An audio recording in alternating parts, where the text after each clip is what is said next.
प्यारे बच्चों, आज हम कक्षा 10 की संस्कृत पाठ्यपुस्तक स्पंदना से षष्ठ पाठः पढ़ेंगे। पाठ का नाम दिया है महाराणा प्रतापः। बच्चों, सबसे पहले हम पाठ परिचय के बारे में जानकारी प्राप्त करते हैं। देखिए, यहाँ हमें पाठ परिचय लिखा गया है। भारतवर्षम सहस्र अधिक वर्षाणि परतंत्रम आसीत। परतंत्र का अर्थ होता है बच्चों गुलामी, ठीक है, या पराधीनता। सहस्त्र अधिक हजारों वर्षों से अधिक, ठीक है, सहस्त्र माने हजार होता है, हजारों वर्षों से अधिक। भारतवर्षम, भारतवर्ष अर्थात भारतवर्ष हजारों से भी अधिक वर्षों से परतंत्र था या गुलाम था, ठीक है। किसके अधीन था हमारा देश? वैदेशिक यानी विदेशियों के चंगुल में था।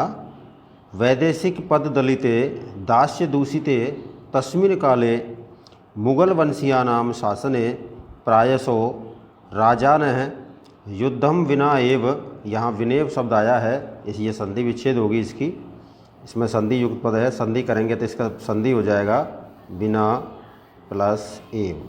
क्या हो जाएगा? बिना प्लस एव, ये इसका संधि विच्छेद है। मुगल सत्ता अधीशानाम आधिपत्यम स्वीकृत्य तान एव जगदीश्वरान भावयन्ति। इसमें यानी क्या था उस समय कि वैदेशिक पद दलिते, विदेशियों के पैरों तले दबे हुए या कुचले हुए, दास्य दूषिते, दास्य दूषिते का अर्थ होता है दासता से दूषित, यानी गुलामी से पीड़ित, दूषित हुए। तस्मिन काले, उस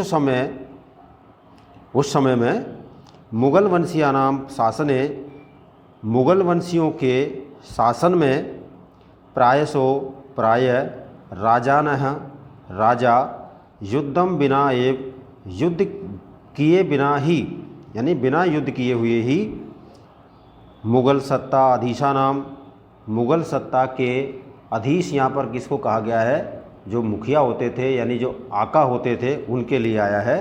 तो मुगल सत्ता के आकाओं की आधिपत्यम, अधीनता को स्वीकृत्य, स्वीकार करके, तान एव, उनको ही या उनमें ही, जगदीश्वरान, जगदीश्वर जगत के स्वामी, संसार के स्वामी का भावयंती, इसमें भाव रखते थे। यानी कि वो क्या करते थे? बिना युद्ध किए ही, और उन मुग़ल शासकों का या मुग़ल शासक, ये जो मुग़ल सत्ता के जो आका थे, उन आकाओं का वो उनकी ग़ुलामी को स्वीकार कर लेते थे। भाई, युद्ध करके अगर आदमी ग़ुलाम होता है तो बात वाजिब भी लगती है, लेकिन ये क्या है, बिना युद्ध किए ही उन आकाओं की पराधीनता को स्वीकार कर लेते थे और उनको ही उस जगत का स्वामी मानते थे। ऐसा वो उनके प्रति भाव रखते थे, ठीक है। ये आपको यहाँ समझाया गया है। उसके बाद देखिए नेक्स्ट लिया है, तेषाम सेवायाम बद्ध परिकरा संतः, उनकी सेवा में कटिबद्ध रहते हुए, बद्ध परिकरा का अर्थ होता है कटिबद्ध रहते हुए, संत रहते हुए, स्वदेश रक्षा व्रतम, अपने देश की रक्षा व्रत के विमुखताम, विरुद्ध ही, हमेशा अपने देश की जो सेवा करने का या देश की रक्षा करने का जो व्रत वो धारण करते थे, उस व्रत के विरुद्ध, उस रक्षा व्रत के विरुद्ध ही क्या करते थे? भजंती, इसमें रहते थे, ठीक है। आगे देखिए, भारतीय सर्वथा निराशाम परमात्मांच आश्रित्य जीवनम यापयन्ति। इसमें भारतीय पूरी तरह से, सर्वथा पूरी तरह से, निराशाम, निराशा, और दूसरा क्या दिया है? परमात्मांच, और परमात्मा का आश्रित्य, आश्रय लेकर के ही, जीवनम यापयन्ति, जीवन यापन करते थे। यानी उनके पास सिर्फ दो ही चीज़ रह गई थी कि ये वो जो भारतीय थे वो पूरी तरह से उनके मन में निराशा थी, निराशा रहती थी हमेशा, और दूसरा वो परमात्मा का ही आश्रय लेकर के अपना जीवन यापन कर रहे थे उस समय। मतलब केवल उनको दो ही उम्मीद दिखाई दे, मतलब एक ही उम्मीद दिखाई देती कि अब परमात्मा जैसा करेगा वैसा हम हमारा जीवन यापन करेंगे, ठीक है। और उनके मन में हमेशा निराशा व्याप्त रहती थी, ठीक है। नेक्स्ट आगे देखिए, तस्मिन् एव अंधकार समये कालखंडे स्वतंत्रतायाः दीपशिखेव आत्मगौरवस्य मूर्तिर इव प्रतापस्य प्रतिमानम इव महाराणा प्रताप मेवाड़ राज्ये भ्राजते स्म। अब वो जो समय था उस समय की यहाँ बात बताई गई है कि तस्मिन् एव अंधकारमय कालखंडे, उसी अंधकारमय कालखंड में, यानी जो अंधकार छाया हुआ था चारों ओर, उस अंधकार में कालखंड समय के हिस्से में या समय के भाग में या कालखंड में आगे दिया है, स्वतंत्रतायाः दीपशिखे, स्वतंत्रता की दीपशिखा की तरह। दीपशिखा क्या होती है? एक दीपक की रोशनी या दीपक की लौ।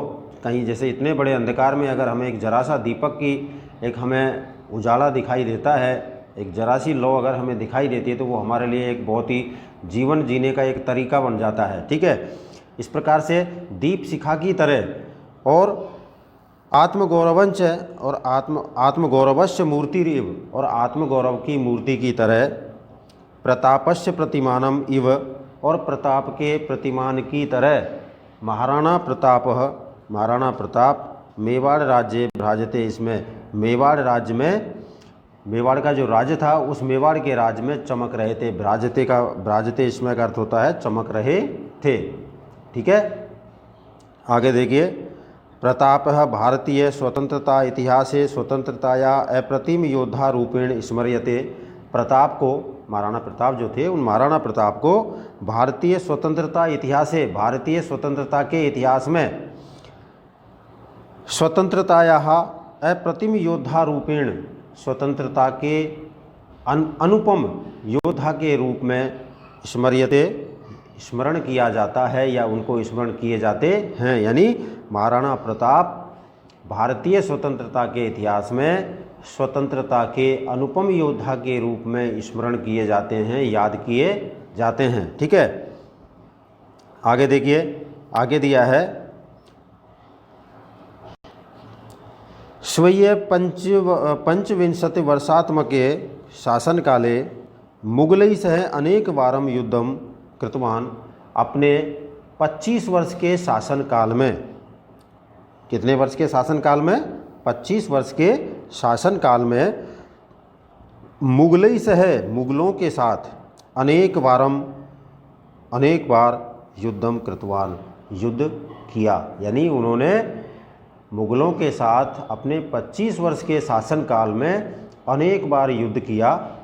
और जीवने न एका भी, जीवन में न एका भी, न एक, इसका मतलब अनेक, जीवन में अनेकों विपरीत स्थितियों द्वारा संतप्यमानो अपि, संतप्त होते हुए भी या संतप्त किए जाते हुए भी, यानी परेशान किए जाते हुए भी, कभी भी पराजय को, दैन्यम दीनता को, वा मने अथवा, अर्थात पराजय अथवा दीनता को न प्रदर्शितवान, उन्होंने प्रदर्शित नहीं की। यानी उन्होंने चाहे वो कितने भी परेशान किए गए हों, चाहे जीवन में उनके अनेक विपरीत परिस्थितियां आई हों, और उन विपरीत परिस्थितियों से चाहे कितने भी वो संतप्त किए गए हों, परेशान किए गए हों, लेकिन उन्होंने कभी भी पराजय को अथवा दीनता को प्रदर्शित नहीं की कि मैं परेशान हूँ या मैं कमज़ोर हूँ, ऐसा उन्होंने कभी किसी को सामने प्रदर्शित किया ही नहीं। आगे देखिए, प्रस्तुत पाठः प्रातः स्मरणीयस्य प्रतापस्य परिचयं ददाति। प्रस्तुत पाठ प्रातः स्मरण करने योग्य महाराणा प्रताप का परिचयं ददाति, परिचय प्रदान करता है। येन, जिससे, येन क्या है? येन मीन्स क्या होता है? जिससे छात्राः तस्य जीवनेन प्रेरणां प्राप्नुयुः, जिससे छात्र उसके जीवन से, तस्य जीवनेन, उसके जीवन से, तृतीय विभक्ति है, प्रेरणा प्राप्त करें, प्रेरणां प्राप्नुयुः, प्रेरणा प्राप्त करें। तो बच्चों ये हो गया हमारा पाठ परिचय। अब हम देखते हैं पाठ। देखिए अब हमारा पाठ स्टार्ट होता है यहाँ से। महाराणा प्रताप उत्सर्ग परंपरायाः उद्भव भूमिं प्रतापस्य पुण्यभूमि मेवाड़ राज्यम को न जानाति। बच्चों पहले हम 2-3 कठिन शब्द आए हैं यहाँ पर, उनको देखते हैं। उत्सर्ग परंपराया, इसका अर्थ क्या होता है? उत्सर्ग परंपरा का मतलब, उत्सर्ग माने होता है त्याग, और परंपरा एक परंपरा होती है, रीति होती है, यानी त्याग की परंपरा। उद्भव भूमि, उद्भव भूमि का होता है उत्पत्ति स्थान। क्या होता है? उत्पत्ति स्थान, जहाँ से उत्पत्ति होती हो। ठीक है। प्रतापस्य पुण्यभूमि, और प्रताप की पुण्यभूमि। मेवाड़, मेवाड़ यहाँ स्थान का नाम है। मेवाड़ राज्य को न जानाती, कौन नहीं जानता है, अर्थात त्याग की परंपरा की उत्पत्ति भूमि या उद्गम भूमि, प्रताप की पावन भूमि मेवाड़ राज्य को कौन नहीं जानता है। पुण्य भूमि का अर्थ क्या होता है? पावन भूमि। उसकी प्रताप की पावन भूमि मेवाड़ राज्य को कौन नहीं जानता है, अर्थात सभी जानते हैं। इदम राज्यम शूराणाम शौर्येण यूनाम आत्म आहुत्या सतीनांच जोहर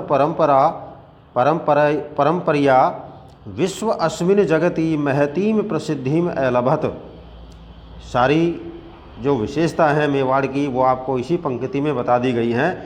इदम राज्यम शूराणाम, यह राज्य शूराणाम शूरवीरों के, शौर्येण शौर्य से, शूरवीरों के शौर्य से। और दूसरा शब्द आया है यूनाम, यूनाम होता है युवकों के यानी जवानों के। आत्म आहुत्या, बलिदान से। आत्म आहुति का मतलब होता है अपने आप की आहुति देना, यानी अपने आप का बलिदान करना। आत्म आहुत्या बलिदान से। सतीनांच जौहर परंपरा, और सतियों की जौहर परंपरा से। ये जौहर क्या होता है बच्चों? पहले मैं आपको बता देता हूँ। कुछ समय पूर्व हमारे यहाँ जब कोई राजा युद्ध करते हुए, युद्ध में जब वो वीर गति को प्राप्त हो जाता था, तो उसकी जो रानी थी वो किसी दूसरे के अधीन होने से पहले अपने आप को उसकी चिता में कूद जाती थी उसके साथ, और वो अपनी जीवन लीला को समाप्त कर लेती थी। इसी को जौहर कहते हैं। ठीक है। तो जौहर की परंपरा को विश्व अस्मिन जगति महती प्रसिद्धिम अलभत, इस संसार में, ये सारी चीज़ों से इस संसार में प्रसिद्धि को प्राप्त हुआ है, महान प्रसिद्धि को प्राप्त हुआ है। कौन प्राप्त हुआ है? मेवाड़ राज्य। ठीक है। आगे देखिए। मेवाड़ राज्यस्य सिसोदिया वंशे बप्पा रावल, राणा हमीर, राणा सांगा प्रभृति वीरानाम सुदीर्घा परंपरा विद्यते। ये यहाँ पर हमें कुछ मेवाड़ के जो सिसोदिया वंश के जो महाराणा हुए हैं उनकी हमें यहाँ पर बताया गया है। कौन कौन से हुए हैं देखिए। मेवाड़ राज्य के सिसोदिया वंश में बप्पा रावल, राणा हमीर, राणा सांगा इत्यादि या आदि। वीरानाम सुदीर्घा परंपरा विद्यते, वीरों की एक लंबी परंपरा रही है। सुदीर्घा, दीर्घ मन होता है बड़ा, लंबा, और सुदीर्घा बहुत लंबी, एक बहुत बड़ी क्या रही है? परंपरा रही है। आगे देखिए। अस्याम एव परंपरायाम, इसी परंपरा में महाराणा प्रताप सिंहस्य जन्म विक्रमस्य, इसी परंपरा की हम बात करते हैं तो इसी परंपरा में महाराणा प्रताप का जन्म विक्रम संवते, वह विक्रमस्य, विक्रम संवत में, या विक्रम के कौन सा संवत था?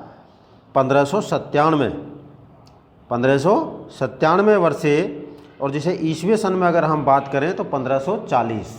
ठीक है बच्चों, ईसवी सन और विक्रम संवत में 57 साल का अंतर होता है, ये आप याद रखें।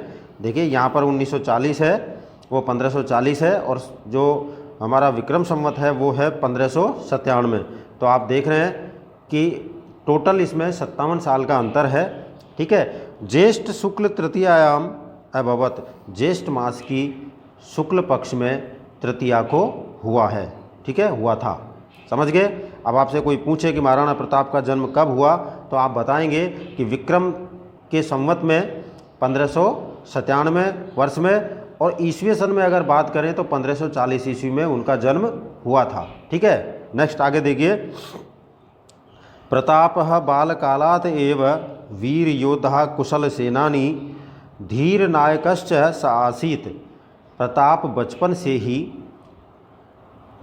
कैसे थे? वीर योद्धा थे।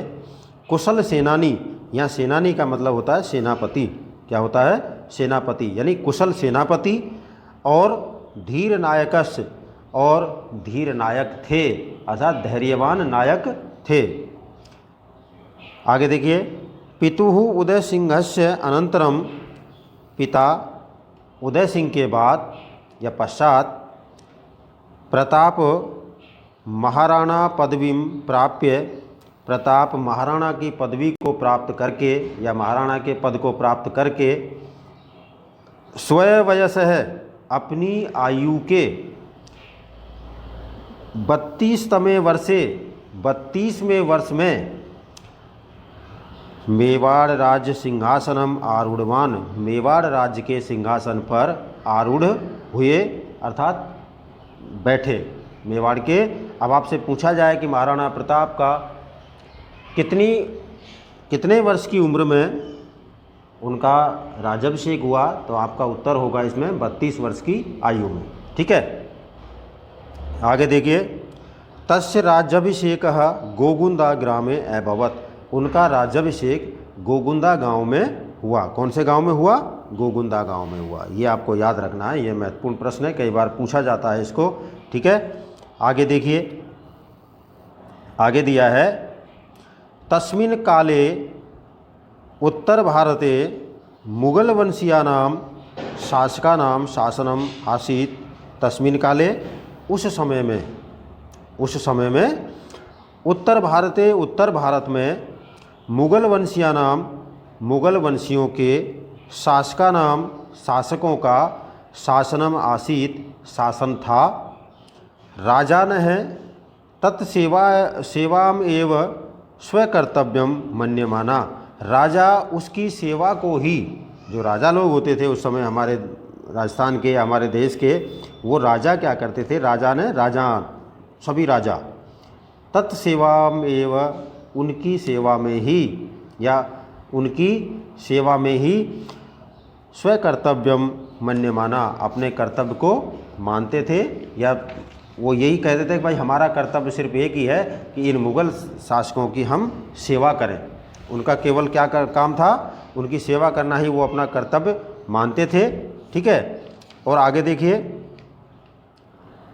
देश रक्षा कर्तव्यात् सर्वदा विमुखा आसन, और वो देश की, यानी कि उनकी सेवा करना ही अपना कर्तव्य मानते हुए वो क्या करते थे कि देश की जो रक्षा थी, उस देश की रक्षा के कर्तव्य से सर्वथा पूरी तरह विमुखा आसन, विमुख थे। यानी अपने देश की सेवा से उन्हें कोई मतलब नहीं था, वो केवल मुग़ल शासकों की सेवा करना ही अपना परम कर्तव्य मानते थे।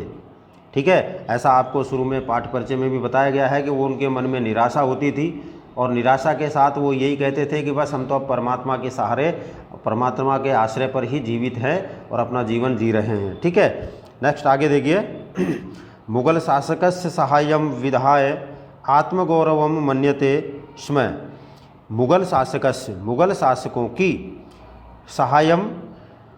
सहायता करके, विधाय आत्मगौरव मन्यते, सहायता करके, यानी मुग़ल शासकों की सहायता करके ही आत्मगौरवम मन्यते, आत्मगौरव मानते थे। वो ये कहते थे कि भाई मुग़ल शासकों की सहायता करते रहो और अपना आत्मगौरव को बढ़ाते रहो। उनका बस एक यही ध्येय बन गया था। ठीक है, शत्रुभिः सह दीर्घकालीनानां युद्धानां कारणेन मेवाड़ राज्य स्थिति समीचीना न आसीत्। अब देखिए क्या होता है, शत्रुओं के साथ दीर्घकालीनानां युद्धानां, लंबे समय तक युद्धों के कारण, यानी बहुत लंबे समय से युद्ध होते आ रहे थे मेवाड़ में, तो उस लंबे समय के युद्धों के कारण मेवाड़ राज्य की स्थिति समीचीना न आसीत्, ठीक नहीं थी, अच्छी नहीं थी। समीचीना का अर्थ होता है अच्छी नहीं थी, ठीक नहीं थी।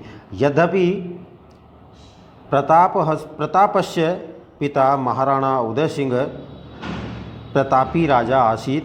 यद्यपि महाराणा प्रताप के पिता महाराणा उदय सिंह प्रतापी राजा थे, किंतु परिस्थितिवशात, लेकिन कुछ परिस्थितियों के वशीभूत होकर या कुछ परिस्थितियों के कारण या कुछ परिस्थितिवश चित्तौड़ आदि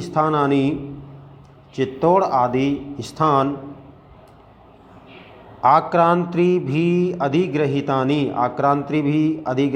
आक्रांति भी होते हैं आक्रमणकारियों ने, अधिग्रहितानि अधिकार में कर लिए थे। भाई उदय सिंह खूब अच्छा प्रतापी शासक था, लेकिन उसकी स्थिति ठीक नहीं थी। क्यों ठीक नहीं थी? क्योंकि मेवाड़ राज्य में लगातार काफ़ी समय से युद्ध होते आ रहे थे। तो युद्ध जब होता है तो राज्य की स्थिति खराब होती है, और लंबे समय तक युद्ध चलते हैं तो राज्य की स्थिति निश्चित रूप से खराब हो जाती है। इसलिए ऐसा हुआ। ठीक है, तो उसके कुछ हिस्से ऐसे थे मेवाड़ राज्य के, जैसे चित्तौड़ आदि जो कुछ मुख्य भाग थे वो आक्रमणकारियों के अधीन हो गए थे, या आक्रमणकारियों ने उन्हें अपने अधिकार में कर लिए थे। ठीक है, आगे देखिए। अतएव इसलिए सिंहासनम आरूढ़ प्रताप हस्तच्युतान, इसलिए सिंहासन पर आरूढ़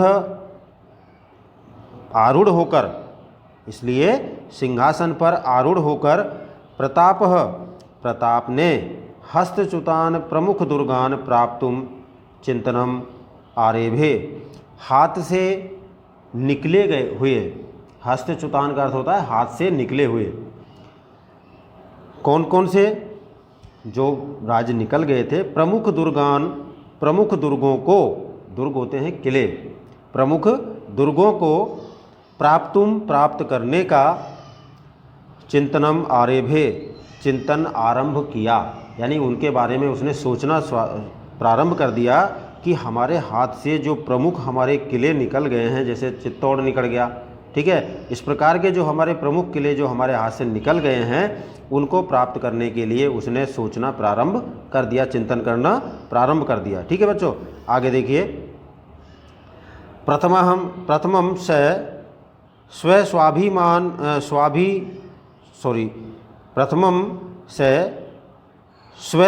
भक्त सामंतानां स्थानीय भिल्ल जनानां च सभाम आकारितवन।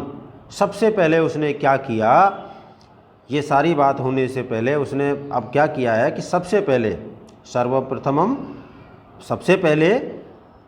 स्वस्वामी भक्त सामंतानां, अपने स्वामी भक्त सामंतों, स्थानीय भिल्ल जनानाम च, और स्थानीय भील लोगों की सभा को अर्थात सभा को आकारितवान का अर्थ होता है बुलाया।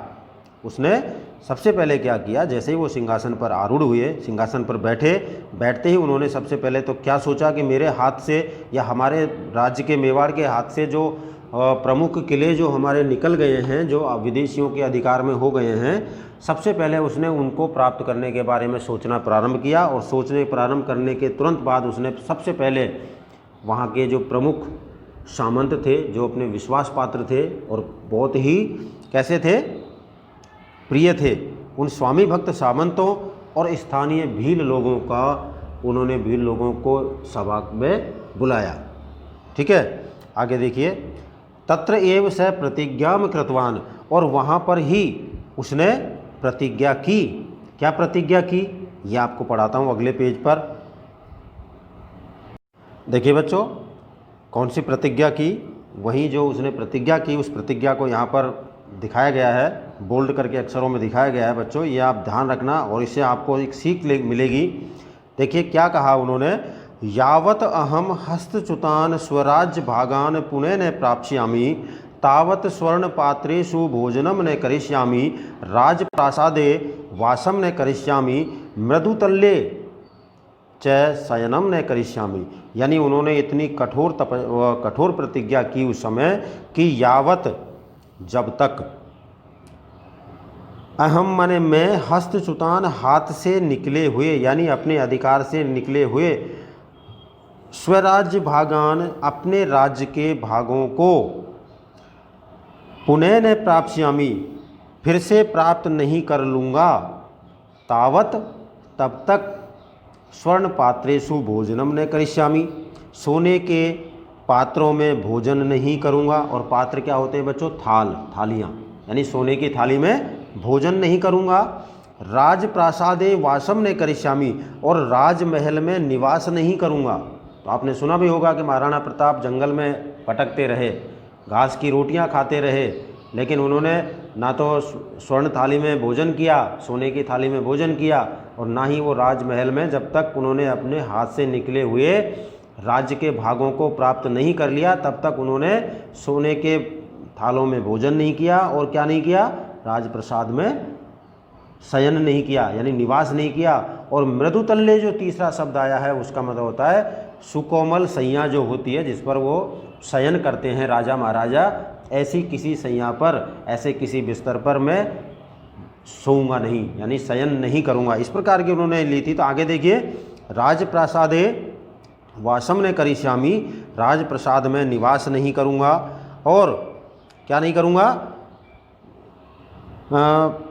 मृदुतल्ले च शयनम न करिष्यामि, और मृदु का मतलब होता है यहाँ पर कोमल, क्या होता है? कोमल, तल्ले, तल पर या गद्दों पर शयन नहीं करूँगा। ऐसी उन्होंने कठोर प्रतिज्ञा की। किसके सामने की? अपने स्वामी भक्त सामंतों के सामने, और वहाँ के जो स्थानीय भील लोग थे उनके सामने जो सभा बुलाई थी, उस सभा में उन्होंने ये प्रतिज्ञा की। आगे देखिए बच्चों, प्रतापस्य राजकाले अकबर इति नामकः मुगल शासक आसीत्। प्रताप के जो, अब देखिए, अब यहाँ उसका सिस्टम शुरू होता है कि प्रताप के राज्यकाल में कौन था? अकबर नाम का एक मुगल शासक था। अकबरस्य सेनिया से प्रतापस्य अनेक वारम युद्धम अभवत्। अकबर के साथ प्रताप का अनेक बार युद्ध हुआ।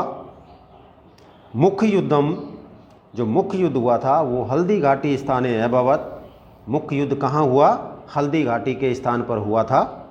ठीक है, अतएव इसलिए एतत् हल्दी घाटी युद्धम इति नामना प्रसिद्धम अस्ति, इसलिए यह हल्दी घाटी युद्ध के नाम से प्रसिद्ध है। जो अकबर का और प्रताप का जो आखिरी युद्ध हुआ था वो कहाँ पर हुआ था?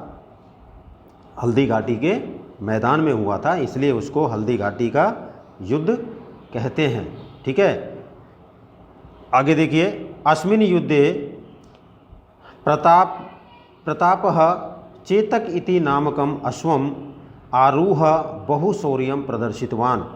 इस युद्ध में प्रताप ने चेतक नामक अश्वम, घोड़े पर, आरूह, सवार होकर के, बहुशौर्यम, अत्यधिक शौर्य को, प्रदर्शित किया। यानी इस युद्ध में प्रताप ने चेतक नाम के घोड़े पर चढ़कर या सवार होकर के अत्यधिक शौर्य को प्रदर्शित किया।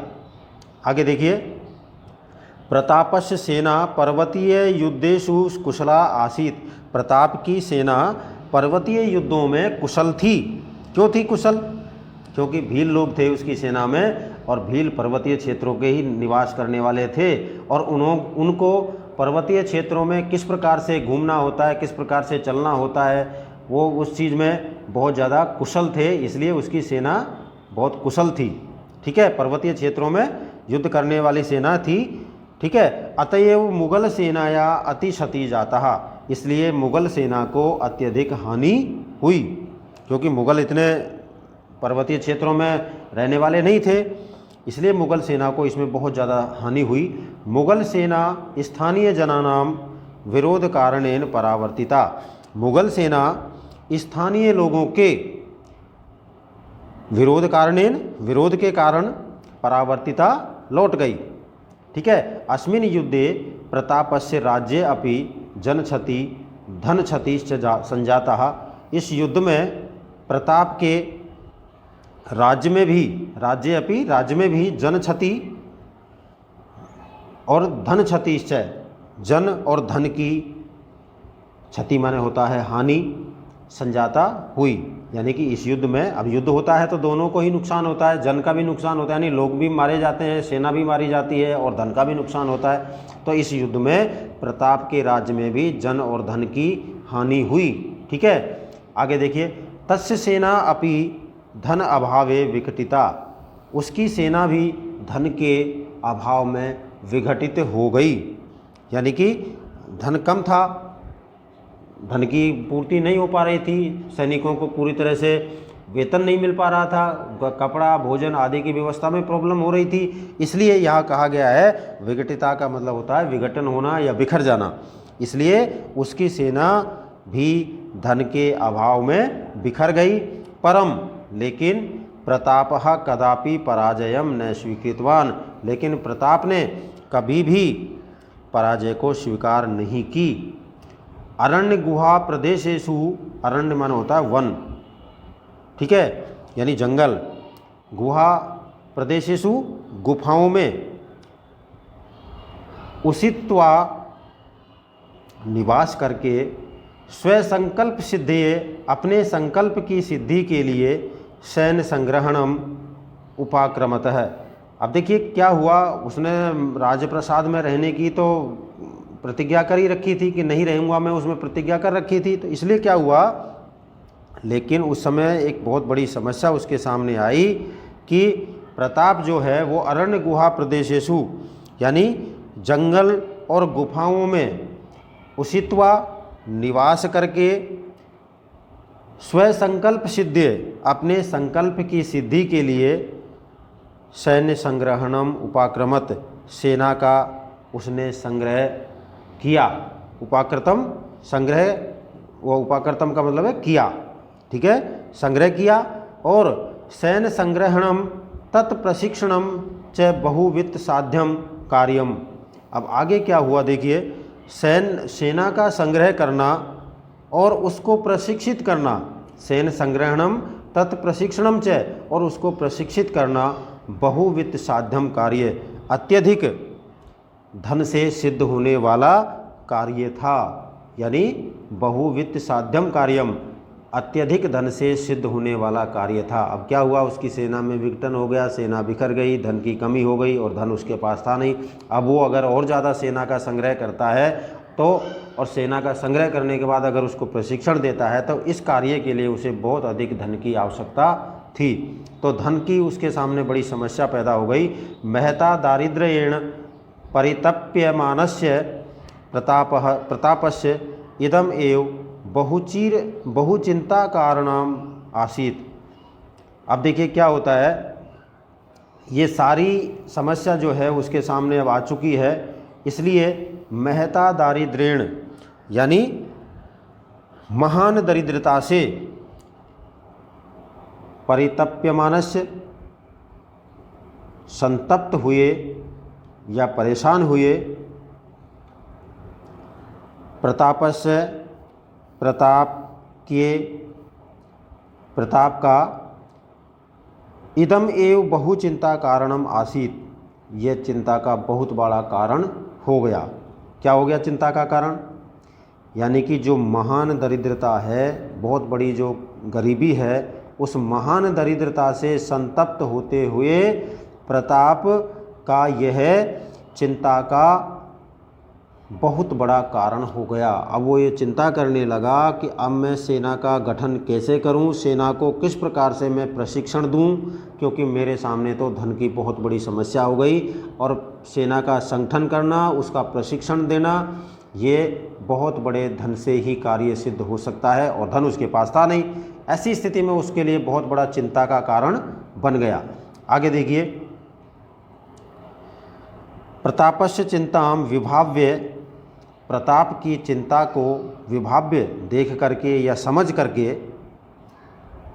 भामासहा नामा कश्चित् श्रेष्ठी किमपि महत् कार्यम कर्तुम कालय समायातः इति भावित पान।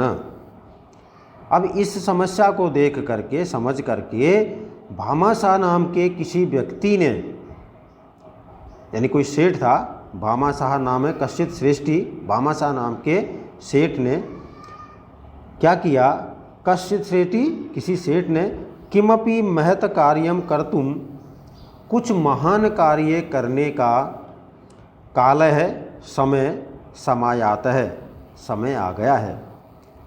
मतलब इस भामाशाह नाम के व्यक्ति को जब ये खबर मिली कि महाराणा प्रताप युद्ध करना चाहता है और सेना का गठन करना चाहता है, तो उसने क्या किया, उसने ये प्रण लिया कि मेरे पास जो धन है, और उसने धन किस लिए रखा हुआ था, वो अपने एक बहुत चिर प्रतीक्षित एक प्रयत्न था उसका, एक जैन मंदिर बनाने का। उस मंदिर का निर्माण करने के लिए उसने उस धन को बहुत पुराने समय से इकट्ठा किया था, और इकट्ठा करने के बाद वो धन बनाना चाहता था। लेकिन उसने मन में सोचा कि जब मेरा राज्य ही स्वतंत्र नहीं रहेगा तो इस मंदिर बनाने का क्या प्रयोजन, इसलिए अब वो उस धन को किसको देगा, महाराणा प्रताप को देगा। तो बच्चों आगे देखते हैं क्या होता है।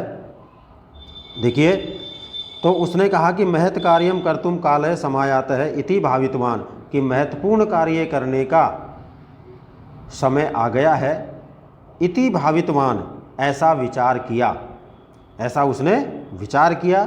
स प्रतापम निक्षा गत्वा उवाच, निक्षा माने समीप, उवाच माने बोला, वह प्रताप के पास जाकर बोला, क्या बोला बच्चों, देखते हैं इसको।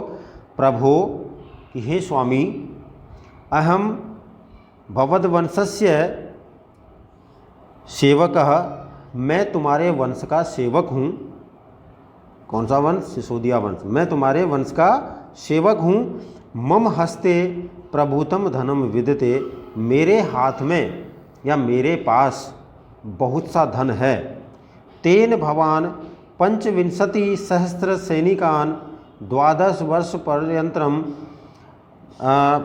पालयितुम प्रभविष्यति, यानी उसने कहा कि मेरे पास इतना सारा धन है। उस धन की उसने परिमाण भी बताया कि उसने कहा कि मेरे पास इतना धन है कि आप उस धन से अपने 25,000 सैनिकों को 12 वर्ष तक पालन करने में समर्थ हैं। यानी कि क्या कहा उसने कि अहम, देखिए 1 मिनट अभी ऊपर कर लेता हूँ, कि हे प्रभु, हे स्वामी, अहम भवद वंशस्य सेवक, मैं आपके वंश का सेवक हूँ। मम हस्ते प्रभुतम धनम विद्यते, मेरे हाथ में बहुत सारा धन है, या मेरे पास बहुत सारा धन है।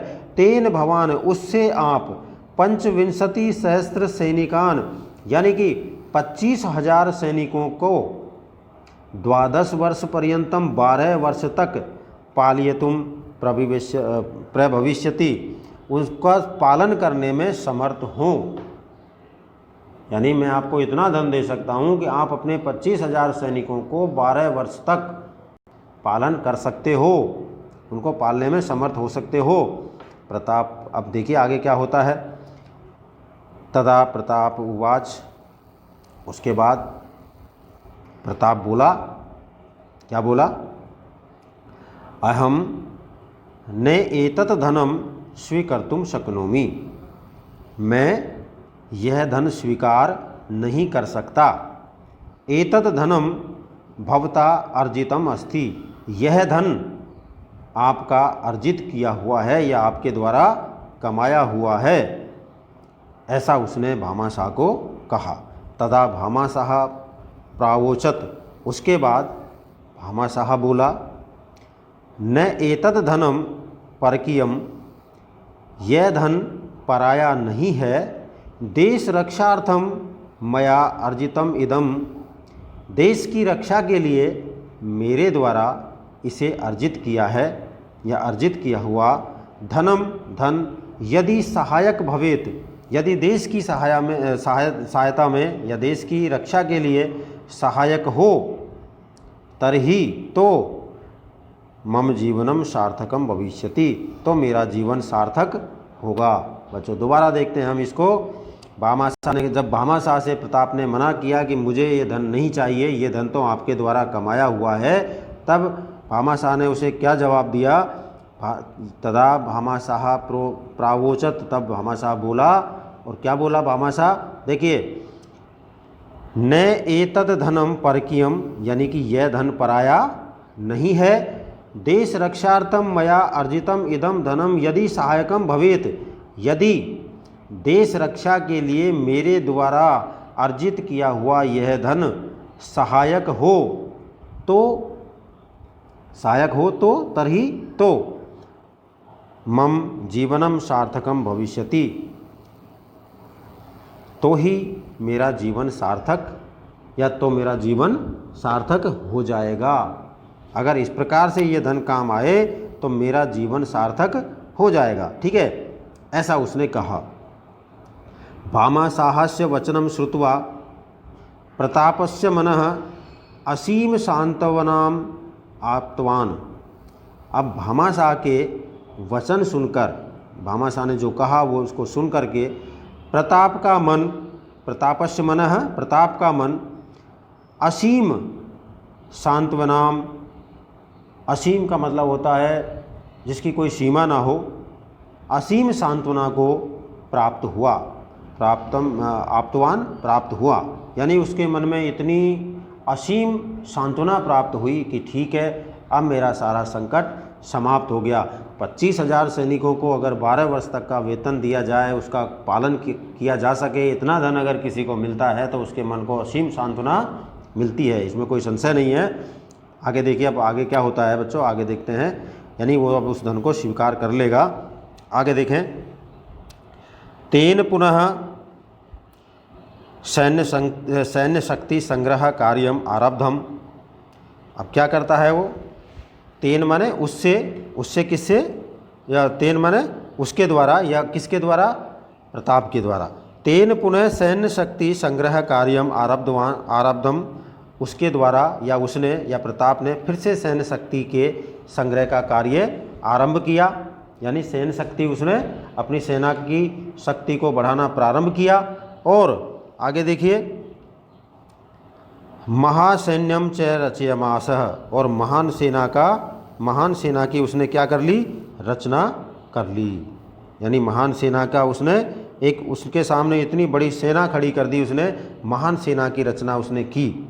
अब मुगलों को पता लगेगा क्या होता है आगे। ठीक है, ये आपने यहाँ तक पढ़ लिया है। आगे देखिए, तया सेनया च मुगल शासनम प्रति स्वातंत्र युद्धम प्रारभत, और उस सेना ने मुगल शासन के विरुद्ध, जो मुगल शासन हमारे देश में चल रहा था, उस मुगल शासन के विरुद्ध क्या किया?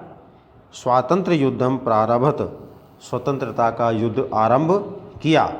ठीक है, स्वराज्य हस्तच्युतान अनेक भागान पुनः हस्तगतान कृतवान, अपने राज्य के अनेक हाथ से निकले हुए भागों को फिर से अधिग्रहित कर लिया या हस्तगत किया। हस्तगत करने का मतलब क्या होता है बच्चों? हस्तगत का मतलब है जो हाथ से, हस्तच्युतान का मतलब हाथ से निकले हुए, और हस्तगतान हाथ में लिए हुए, यानी दोबारा से अपने हाथ में उनको ले लिया, उनको प्राप्त कर लिया। ठीक है, अब कौन कौन से राज्य आए उनको देख लेते हैं। तेसु, उनमें मोही, गोगुंदा, उदयपुरम इत्यादि मुख्या आसन। उनमें मोही, गोगुंदा, उदयपुर आदि मुख्य थे। स्वराज्ये शांति संस्थाप्य चामंड नामकम स्थानम स्वराजधानीम अकरोत्, अपने राज्य में शांति स्थापित करके, यानी शांति की स्थापना करके, अब उन्होंने अपने सारे निकले हुए, हाथ से निकले हुए जो भी राज्य थे उन सबको प्राप्त कर लिया, और प्राप्त करने के बाद अब उसने अपने राज्य में शांति स्थापित की। और शांति स्थापित करके क्या हुआ कि उसने लास्ट में चावड़ नामक स्थान को अपनी राजधानी बनाया। कौन से स्थान को बनाया? चावड़ नाम के स्थान को अपनी राजधानी बनाया। और तस्मिन् काले चामुंड स्थानम स्थापत कलायाः ललित कलायाः वाणिज्यस्य विद्यायाश्च प्रमुख केंद्रम आसीत्। उस समय चामुंड स्थान स्थापत कला का, ललित कला का, वाणिज्य व्यापार का और विद्यायाश्च और विद्या का प्रमुख केंद्रम आसीत्, प्रमुख केंद्र था। क्योंकि जहाँ पर वाणिज्य, ललित कला, चित्रकला और स्थापत्य कला विद्या आदि की पूरी व्यवस्था थी, इसलिए उन्होंने उस चामड़ नामक स्थान को ही अपनी राजधानी बनाया। ठीक है, आगे देखिए, अंते आगे क्या लिखा है, अंते असावधानतया पादे धनुष प्रत्यंच्याघातेन प्रतापो अस्वस्थ अभवत। अंत में असावधानी से धनुष प्रत्यंच्याघातेन, धनुष की प्रत्यंचा के, यानी प्रत्यंचा क्या होती है, जो डोरी बंधी हुई होती है, उस डोरी के आघातेन, आघात से प्रतापो अस्वस्थो अभवत, प्रताप अस्वस्थ हो गया। क्या हुआ, अंत में असावधानी से या सावधानी पूर्वक पैर में धनुष की डोरी के आघात से प्रताप अस्वस्थ हो गया, यानी कि जो प्रत्यंचा थी उसकी चोट उसके पैर में लगी और उस चोट लगने से वो क्या हो गए, अस्वस्थ हो गए। अंत में 1597 तमें, यानी 1597 तमें ईस्विया सब आब्दे प्रतापः दिवंगत, अंत में उनका देहांत हो गया। और कब हुआ देहांत, 1597 ईस्वी वर्ष में प्रताप कहाँ चले गए, दिवंगतः, दिव माने स्वर्ग होता है, दिवंगत स्वर्ग सिधार गए। ठीक है, स्वर्ग को चले गए, यानी कि उनकी मृत्यु हो गई। अब उनके कुछ चारित्रिक गुण यहाँ पर दिए गए हैं, इस पंक्ति में हम देखते हैं। प्रतापः महान सेना नायकः जननायकः व्यवस्थापकः संगठनकर्ताश्च आसीत्। प्रताप महान सेनापति, जननायक, व्यवस्थापक और संगठनकर्ता था।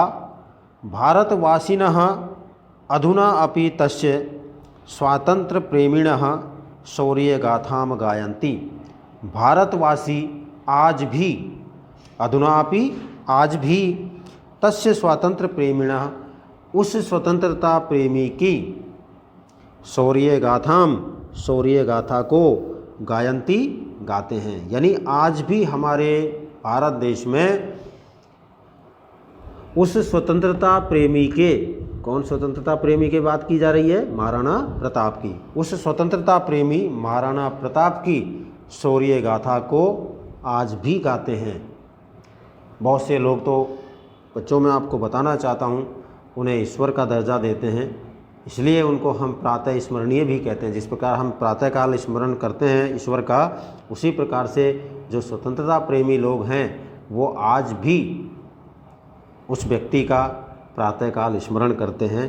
तो बच्चों, इस प्रकार से आज हमारा ये पाठ यहाँ समाप्त होता है। अब हम इसके क्वेश्चन आंसर अगले वीडियो में देखेंगे।